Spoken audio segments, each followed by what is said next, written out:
చేయిలో ఏలంత ఉంటుంది కావచ్చు. Single ghat road మొత్తం వివత్సంగా ఉన్నది రోడ్. ఇది వ్యూవర్స్ వీరిద్దరి పేరు మీకు తెలిసేది ఉంటే నాకు కామెంట్లో పెట్టండి.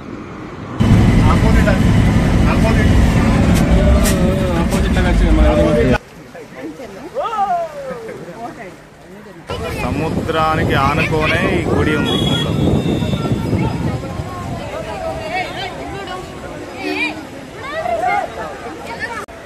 క్రౌడ్ మాత్రం మామూలుగా లేదు ఈ గుడిలో, ఫుల్ ఉన్నది క్రౌడ్. అయితే మాడిఫై చేయాలంటే కేరళ పనులను చూసి మాడిఫై చేయించుకోవాలి. చూడండి side. Hi friends, welcome back to Vikas travel blogs. ఇప్పుడు మనం వచ్చేసి గోకర్ణలో ఉన్నాం. గోకర్ణ నుంచి వెళ్ళి మనం మురుడేశ్వర్ పోతున్నాం. ఇది గోకర్ణ ఘాట్ రోడ్ అన్నమాట. ఘాట్ రోడ్ మాత్రం ఫుల్ డేంజర్గా ఉంది. ఇది మొత్తం అంతా డ్యామేజింగ్ ఉంది ఘాట్ రోడ్. ఇది ఓన్లీ వన్ వెహికలే పాస్ అవుతుంది.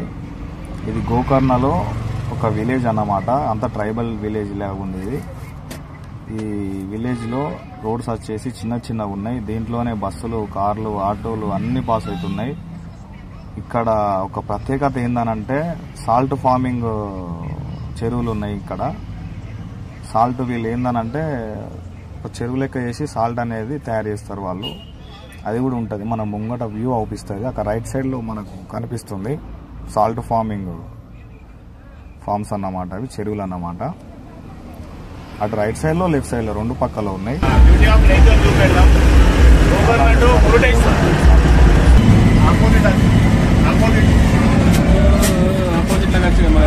బస్సు ముందున్న లారీ మాత్రం ఫుల్ హెవీ లోడ్ తోటి ఉన్నది. ఆ రైట్ సైడ్ లెఫ్ట్ సైడ్ వేస్ మాత్రం ఏం కనబడట్లేదు. చూడండి ఎంత హెవీగా ఉందో అది. అంత పెద్ద లోడ్ ఉన్నప్పుడు పెద్ద వెహికల్ మాట్లాడుకొని అందులో పెట్టుకోవాలి. చిన్న వెహికల్ పెద్ద లోడ్ వేసుకుంటూ పోతే అటు డ్రైవర్కి ఇబ్బందే, వెహికల్కి ఇబ్బందే, ఎదురుగా వచ్చే వాళ్ళకి ఇబ్బందే, ఎన్నుకున్న వాళ్ళకి కూడా ఇబ్బందే. ఎందుకంటే ఆ వెహికల్ అనేది మెల్లగా వెళ్తుంది. ఓవర్టేక్ చేయాలంటే మాకు ఒక 1 అవర్ టైం పట్టింది. అందులో చాలా అంటే చాలా ఇబ్బంది అయింది మాకైతే. చాలా ఒక కొండ పైన హోటల్ ఉందన్నమాట. అది రెస్టారెంట్. అది ఆ హోటల్కి చాలా మంది పబ్లిక్ వెళ్ళి తినేసి వస్తున్నారు. ఆ హోటల్ వ్యూ అయితే బాగున్నది. లెఫ్ట్ సైడ్లో వైట్ కలర్ బిల్డింగ్ అది చూడొచ్చు మీరు. లెఫ్ట్ సైడ్లో మనకు ఎదురుగా అవుపడే బిల్డింగ్ వెనకాల మన ఘాట్ రోడ్ అనేది ఉంటుంది. అక్కడికి వెళ్ళి మనం వెళ్ళిపోవాలి ఘాట్ రోడ్కి. బిల్డింగ్ బ్యాక్ సైడ్ ఉంటుంది అన్నమాట ఘాట్ రోడ్ సెక్షన్. అక్కడ నుంచి వెళ్ళి మన ఘాట్ అనేది స్టార్ట్ అయిపోతుంది జర్నీ. ఇది సరస్వతి రివరు. మనం మురుడేశ్వర్ వెళ్ళే దారిలో ఈ రివర్ అనేది కనిపిస్తుంది. చాలా పెద్ద రివర్ ఇది. అరౌండ్ ఒక 2 కిలోమీటర్స్. మనం ఇప్పుడు కన్యాకుమారి హైవే మీద ఉన్నాం అన్నమాట. రోడ్డు మాత్రం సూపర్గా ఉన్నది. కన్స్ట్రక్షన్లో ఉంది కాబట్టి అక్కడక్కడ డ్యామేజ్ ఉన్నది. రోడ్డు మాత్రం ఏకదమ్ అంటే ఏకదమ్ ఉన్న కాడికే. మురుడేశ్వర్ పార్కింగ్లోకి ఎంటర్ అయిపోయినాం. బస్సు పార్కింగ్ చేసేసి టెంపుల్కి వెళ్దాం. చలో. పార్కింగ్ ఏరియాలో కేరళ బండి టెంపో ట్రావెలర్ ఒకటి కనిపించింది. చూస్తే నాకు అయితే కళ్ళు చెదిరిపోయేలాగా ఉన్నాయి. మైండ్ బ్లోయింగ్ అనిపిస్తుంది నాకు ఆ వెహికల్ని చూస్తే. అంతా మాడిఫై చేసిర్రు బండిని మాత్రం. మేము వచ్చేసి ఇప్పుడు ప్రజెంట్ మురుడేశ్వర్ టెంపుల్లో ఉన్నాం. చాలా పెద్ద గోపురం ఇది, చాలా పెద్దగా ఉంది ఇది. ఇక్కడ ప్రత్యేకత ఏంటంటే శివుడు కూర్చొని ఉంటాడు అన్నమాట ఇక్కడ. చాలా అంటే చాలా టూరిజం ప్లేస్ ఇది. కావాలి వ్యూస్ వస్తున్నాయి బట్ సబ్స్క్రైబ్ చేయట్లేదు. వీడియో ఎలా ఉందని చెప్పేసి కామెంట్ కూడా చేయట్లేదు. కామెంట్ చేయండి. మీరు కామెంట్ చేస్తేనే నాకు తెలుస్తుంది వీడియో ఎలా ఉందని చెప్పేసి అని. లైక్ కూడా చేయండి, షేర్ కూడా చేయండి, సబ్స్క్రైబ్ చేయండి వీడియోని. మీరు నన్ను సబ్స్క్రైబ్ చేయడం వల్ల, లైక్ చేయడం వల్ల నేను ఇంకా కొత్త వీడియోస్ మీ ముంగడికి తీసుకురావడం అనేది జరుగుతుంది. సపోర్ట్ చేయండి. సముద్రం పక్క పొంటే ఉంటుంది ఈ గుడి, మురుడేశ్వర్ గుడి, శివుని టెంపుల్ అన్నమాట. పైన చూడొచ్చు, పైన శివుని స్టాచ్యూ ఒకటి ఉంటుంది. శివుడి యొక్క స్టాచ్యూ చూసుకోవచ్చు. ఫుల్ కూడా చూపెడతాను. చాలా పెద్ద గోపురం ఇది, చాలా పెద్ద గోపురం ఇది.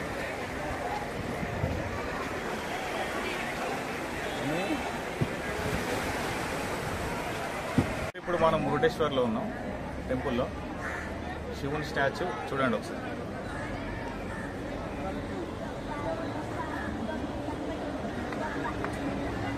చాలా పెద్ద ఉంది శివుని స్టాచ్యూ మాత్రం.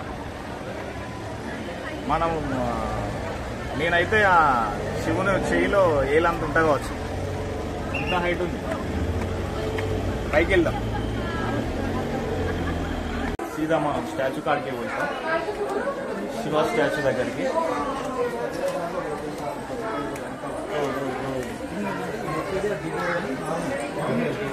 చూడచ్చు ఎంత పెద్ద ఉన్నది చూడచ్చు. మురుడేశ్వర్ శివ స్టాచ్యూ ఇది. చాలా అంటే చాలా బాగుంది.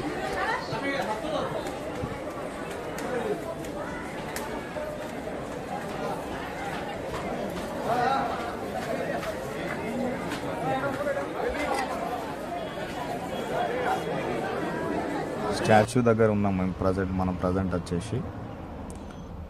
ఆ వ్యూ చూడొచ్చు, కొండపైన కూర్చొని ఉంటాడు మన శివయ్య. ఆ కొండ కింద చిన్న మ్యూజియం టైప్ లాంటిది ఉంటుంది. ఆ పక్క పొంటి మనం గోపురం చూసుకున్నా కూడా ఎంత క్లారిటీగా అవుపడుతుందో చూడండి. ఆ సముద్రము, ఆ గోపురము, పక్క పొంటి హోటల్స్. ఇది గుడికి రైట్ సైడ్ అన్నమాట, అంత సముద్రం. ఇది సముద్రానికి ఆనుకోనే ఈ గుడి ఉంది.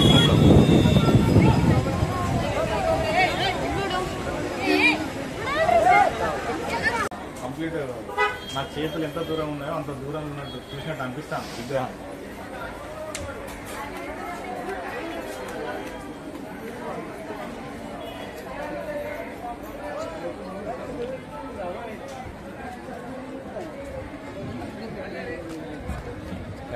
స్టాచ్యూ రైట్ సైడ్లో గార్డెన్ ఉంటుంది. ఆ గార్డెన్లో రథం కూడా ఉంటుంది చూడొచ్చు. ఆ రథం దగ్గరనే మనకు ఏన్షియంట్ పీరియడ్స్లో రాకెట్ గన్ వెపన్ కూడా ఉంటుంది. అక్కడ గెస్ట్ హౌసెస్ కూడా ఉన్నాయి. అదే రథం. అది ఒక హాస్పిటల్ కూడా ఉంది అక్కడ గుడి దగ్గర. గార్డెన్ ఎవ్రీథింగ్ అంతా సూపర్గా ఉంది. శ్రీ సుందర రామేశ్వరం టెంపుల్ ఇది. స్టాచ్యూ కిందనే ఉంటుంది. దీంట్లో ఎంట్రీ అండ్ ఎగ్జిట్ ఉంటుంది. అది ఎంట్రీ, ఇంకో ఎగ్జిట్. ఇది వ్యూవర్స్, మీకు ఒక క్వశ్చన్, వీరిద్దరు ఎవరు ఐడెంటిఫై చేసి నాకు కామెంట్ చేయండి. ఈ సముద్రం మధ్యలోనే నవీన్ బీచ్ రెస్టారెంట్ అని ఉంది.